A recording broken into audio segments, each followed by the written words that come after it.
उहाँ हृदयदेखि गर्छ। हालेलुया हालेलुया हालेलुया।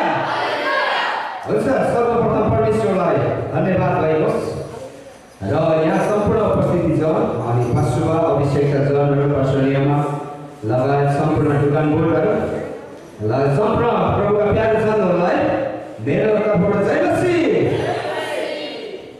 अनि यो सुन्दर समय परमेश्वरले तपाईहरुलाई दिनुभएको छ। हालेलुया हालेलुया। यो सुन्दर दिन कति मानिसहरूले यो समय पाएका छैनन्, तर तपाईहरुले यो समय, यो मौका, यो अवसर तपाईहरुलाई दिनुभएको छ। हालेलुया। वर्षमा जानुभन्दा अनि अगाडि केही छोटो हजुरहरूलाई सूचना, विशेष गरी तपाईहरुलाई मेरो हृदयदेखि धन्यवाद दिन चाहन्छु। अनि हजुरहरूको प्रार्थनाले गर्दाखेरि, हजुरहरूको सहयोगले गर्दाखेरि अनि काठमाडौँ गएर अनि गीत रेकर्ड गर्ने त्यो मौका, त्यो अवसर परमेश्वरले दिनुभयो। हालेलुया। अनि हाम्रो रुथ पास्टरनी मम्मीले अगाडि नै भन्नुभएको थियो तपाईको गीत रेकर्ड हुन्छ भनेर, केही भ्यू पनि छर्नु भएको थियो। अनि त्यो चाहिँ एउटा विश्वासको बोली। आमेन। अनि त्यो बोली जब हामी विश्वास साथ बोल्छौँ त्यो पुरा हुन्छ।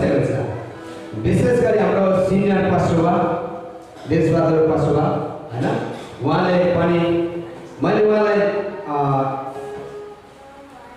केही भजनहरू चाहिँ शक्तिशाली भजनहरू छ भन्दै गर्दा मैले गाउँदै गर्दाखेरि उहाँले पनि त्यो भजनलाई बुझ्नुभयो।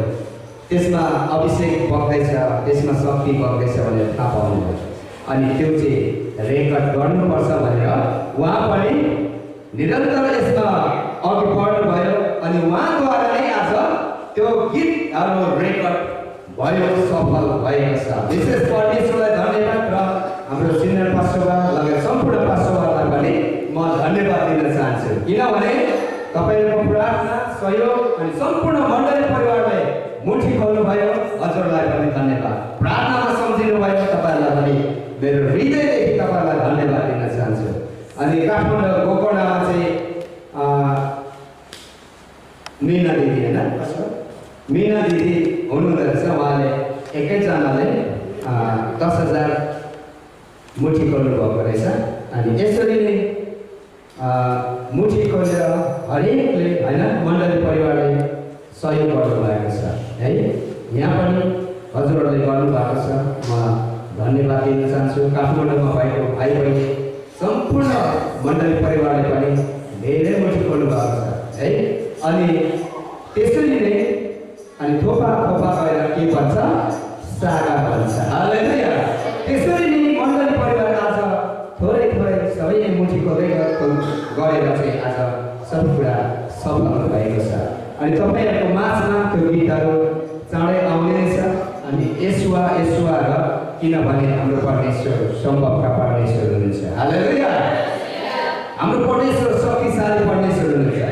यो गीत चाहिँ लगभग यहाँनिर यो चाहिँ नयाँ हो, भर्खरै झापामा आइकन निकालेको गीत हो। योभन्दा अगाडिको गीतहरू 10 वर्ष पुगेको गीतहरू पनि छ हैन। अनि मैले खोज्दै थिएँ, धेरै ठाउँ खोज्दै थिएँ, मैले धेरै ठाउँ पनि सोधेँ कहाँ छ, कहाँ गएर रेकर्ड गर्नुपर्ने, कसरी गर्नुपर्ने हैन। धेरै गायकहरूलाई पनि मैले सोध्दै थिएँ कसो गर्नुपर्छ, के गर्नुपर्छ हैन। एक दुईचोटि सुनाएँ पनि, हो ठिकै रहेछ, शब्दहरू राम्रै रहेछ भन्नुभयो हैन।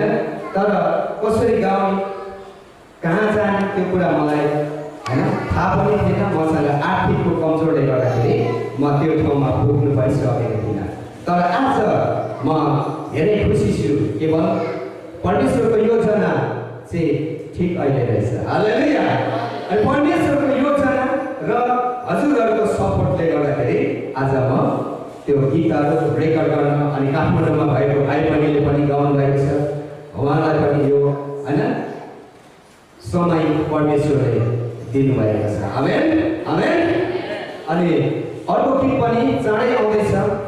त्यसरी नै हजुरहरूले मुठी खोलेर सहयोग गर्नुहुनेछ भनी म विश्वास गर्नेछु। अनि अर्को गीत मैले दिइराखेको छु, एउटा वर्षाको र एउटा काठमाडौँमा छोडेको छु र अर्को पनि छ है, हामी त्यो पनि चाँडै रेकर्ड गर्नेछौँ। तपाईँहरूलाई प्रार्थनामा सम्झिनु होला र हजुरहरूको धेरै सपोर्ट छ, प्रार्थना छ, यसमा म हजुरलाई हृदयदेखि फेरि पनि धन्यवाद दिन चाहन्छु। हालेलुया, हालेलुया। हुन्छ, हामी यो समय चाहिँ भने हामीले वर्सिपमा जानेछौँ। वर्सिपमा जानुभन्दा केही पछाडि हामी हेर्नेछौँ। भजन सङ्ग्रह एकको दिने भन्छ, धन्य हो त्यो मानिस जो दुष्टहरूको सङ्गतमा बस्दैन, होइन? धन्य हो त्यो मानिस चाहिँ, र जो चाहिँ है दुष्टहरूको सङ्गतमा पापीहरूको मार्गमा खडा हुँदैन, त्यो मान्छे चाहिँ के अरे? धन्य हो। तपाईँ हामी चाहिँ धन्यको मानिस हो। हालेलुया। अनि धन्यको मानिसहरू भएर तपाईँले परमेश्वरलाई आराधना गर्नका निम्ति तपाईँले यहाँनिर खडा छौँ। आमेन, आमेन। समयहरू धेरै दौडिराखेको छ, तरै पनि हामी समयलाई हेर्ने छैनौँ। आज विश्राम दिन हो, बिहानी समय नै छ भने है, अनि समय धेरै गएको छैन भनेर हामीले सोच्नुपर्छ है। तर हामी जसरी 5 मिनट 10 मिनट जसरी हामी परमेश्वरलाई आराधना गर्छौँ, तर हृदयदेखि उहाँलाई उचाल्नेछौँ। आमेन। हृदयदेखि खुसी साथ उहाँलाई धन्यवाद गर्नेछौँ। हालेलुया, हालेलुया।